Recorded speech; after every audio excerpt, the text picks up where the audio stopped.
guys, welcome back to Nerd Grave, and today we are at the Barrie Game Exchange, which is my area's probably biggest retro gaming enthusiast event of the year. There is another event by this same host provider in Toronto, which I'm not sure if that's bigger or not. I didn't make it out this year. But man, there was a lot of awesome, cool stuff here. Tons of great games, tons of stuff to look at. I was able to meet up with plenty of people from the community. It was a fantastic time. I took my buddy Eric with me. You've seen Eric here on the channel. I picked up quite a few cool games, actually. I was pretty excited to show you some of the things that I picked up, and I will be showing you that at the end of this video. But my focus here at this show was for sure the PlayStation 3, because that's what I'm collecting for the most right now. And I found a ton of PS3 stuff for cheap, so I'll be showing you that. But I also picked up a little bit of Wii U stuff, which was awesome. There was a ton of great deals on Wii U games, and I even picked up some PS3 accessories, so stay tuned at the end of the video for that. But have you ever been to one of these video game expo swap meet type events? What is your opinion on these types of events? I'd love to know down in the comments. Do you like going to these events, or are you more or just an online shopper at this point for your collection? For me, I absolutely love being a part of the local community, seeing people that I know, creating relationships, and dealing with people face to face. It's just absolutely the best thing, in my opinion, to meet other like-minded people.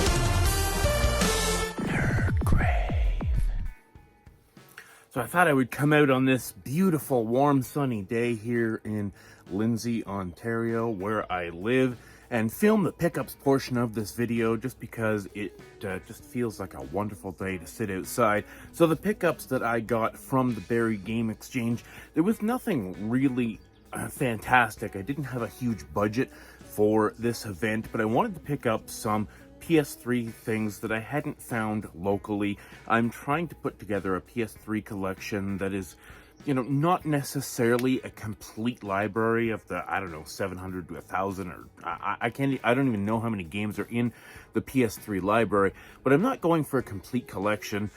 But I do want to own every game that I can acquire cheap that is a good game. So if that ends up being 300 or 400 games before I start hitting that ceiling of really expensive games that I don't want to spend, that's fine with me.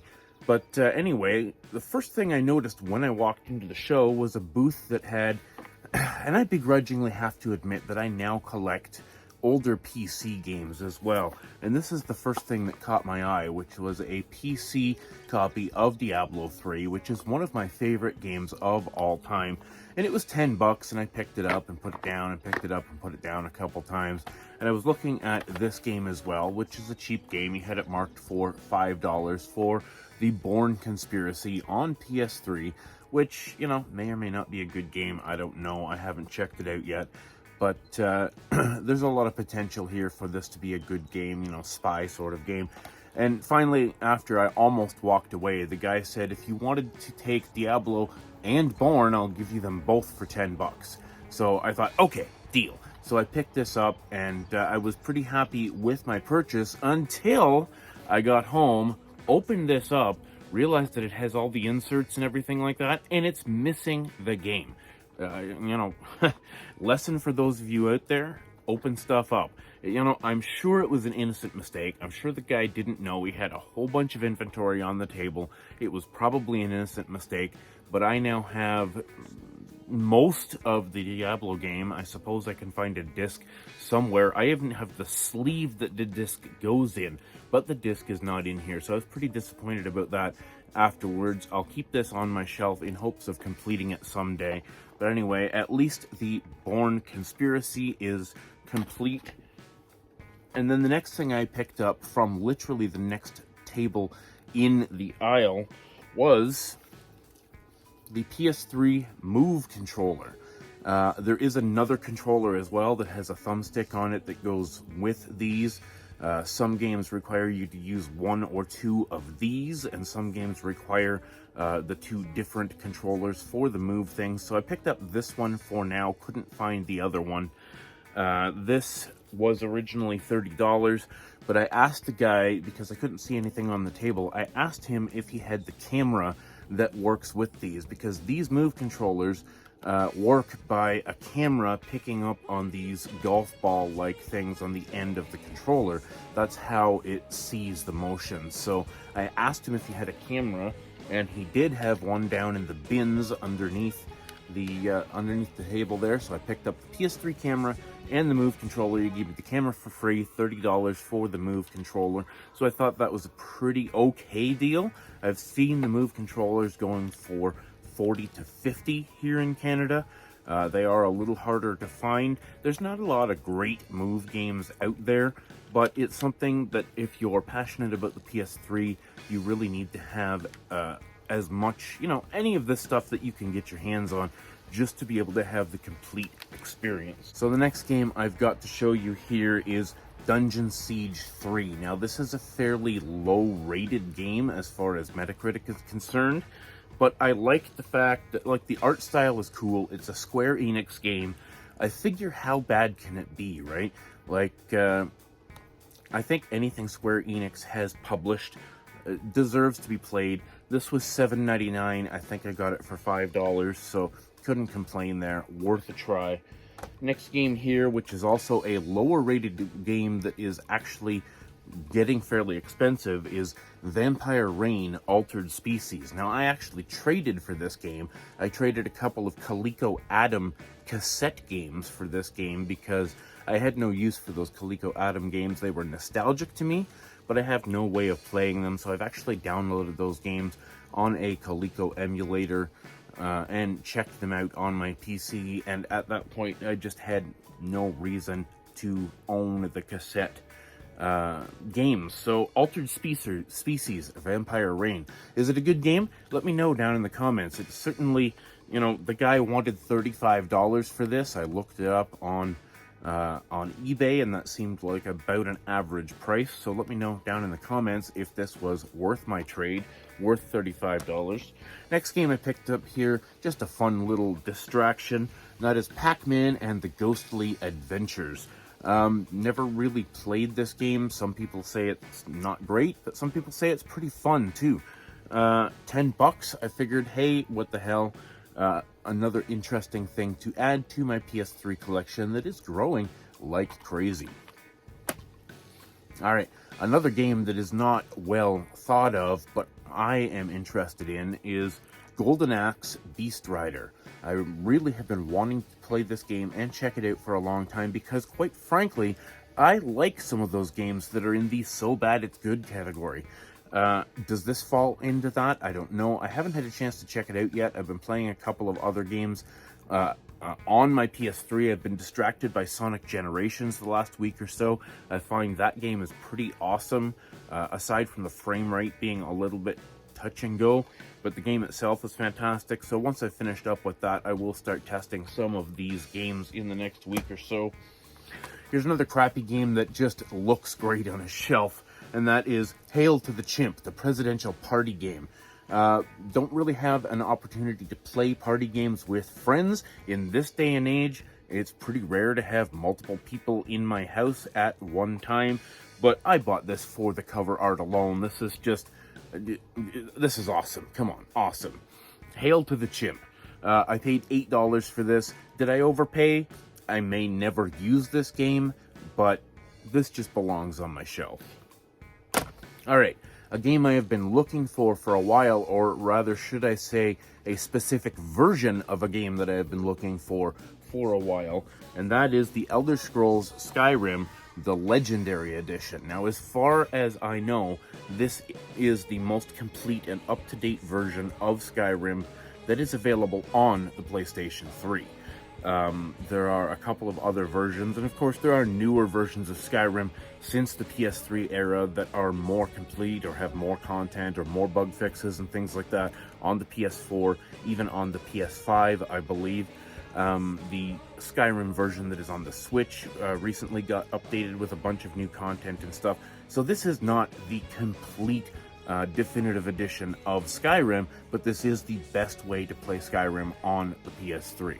So I thought I've been looking for this for a while, picked it up for $10 even, which I think is perfectly fair. All right. One last thing with the PS3, a lot of people don't know that the PS3, any PS3 can play PS1 discs, and because of the PS3 challenge that I am doing right now, I want to experience everything that the PS3 has to offer, and I do not own a PS1 disc currently in my collection. So I purchased a game actually after the show. I went to our friend Bobby and Jorge's flea market booth from Retro Chase Games at the 400 Market, and you'll be seeing some footage of us at the 400 Market as well as I'm talking here. But we went and talked to Jorge, said hi because he had to man the flea market booth and couldn't go to the show, so we dropped down to see him as well while we were in town, and I picked up a copy of Tom Clancy's Rainbow Six on the PS1, which is admittedly a pretty hard game to go back to. But I told him, I said, just give me any game in the PS1 library that you can sell me for $10 just to test out the PS1 compatibility for my particular PS3. I know it's supposed to work, but I've never actually tested it. So I put the game in, I tested it, I played it for a little bit. The controls are pretty awkward. The inverted camera controls are terrible. There's not really a lot of in-game objectives or mini-maps or anything like that. It's pretty primitive. Reminds me of trying to play GoldenEye on the N64 or something. It's just, excuse me, it's hard to go back to. Probably was a great game back in the day. The graphics are what I would consider okay for the PS1. But yeah, I won't be playing this game for any length of time. I just bought it as a test disc. I am looking to get back into PS1 collecting in the future, and at least getting some of my favorites like the Parasite Eve games, the Final Fantasy games, the Twisted Metal games, Crash, Spyro, the Gran Turismo 1 and 2 games. All of those games I feel like I do need to have in my collection again. And then another thing that really surprised me, I took a copy of Wind Waker HD on the Wii U to the show as trade bait. And I tried to trade it at several places because that game is valued on price charting and various other sites at up to $100 Canadian. 70, 80, 90, 100, in that range. Nobody wanted it. Multiple people said, hey, I got multiple copies of this game and I can't get rid of it, which really surprised me. But anyway, I ended up coming home with that game. And I thought, okay, screw it, I'm never going to be able to get rid of this game. And then I started seeing deals on the Wii U, which made me think that maybe the Wii U is coming down in price and losing some of its popularity, because I started finding Wii U deals. And it started with Zombie U, which I picked up for $10. Now, this is a pretty iconic game on the Wii U. If you have a Wii U and you don't have this game, I question whether you've really spent much time with the Wii U, because this is a pretty popular game on the system, if not a fantastic game. It's just okay as a zombie shooter, but $10 can't go wrong for one of the more iconic games on the system. And then I picked up a Nintendo Selects version of Donkey Kong Country Tropical Freeze, which is one of the best games on the Wii U, and arguably also one of the best games on the Switch that's been ported over from the Wii U. And this game was $15. Now on the Switch, if I was to buy this game today, brand new, it would still be $79.99 Canadian, I should say. $79.99 brand new. And if I went into GameStop and found this game used, it might be $59.99. So the fact that the actual original game is $15 just kind of blew my mind. And then another game that you don't hear people talk about too much, but I was impressed with back in the day, and that is Pokken Tournament. Now, I love fighting games, and a Pokemon fighting game just seems like the perfect blend between two genres. I haven't played this. You don't hear a lot about this game when people talk about the Wii U, but again, I picked this up for $15. So anyways, guys, that's the end of my pickups. I hope you enjoyed the video as a whole, and if you'd like to see more of these travel style videos, please let me know down in the comments, and I will do my best to oblige. Thanks so much for watching. Thanks for subscribing. Stay classy.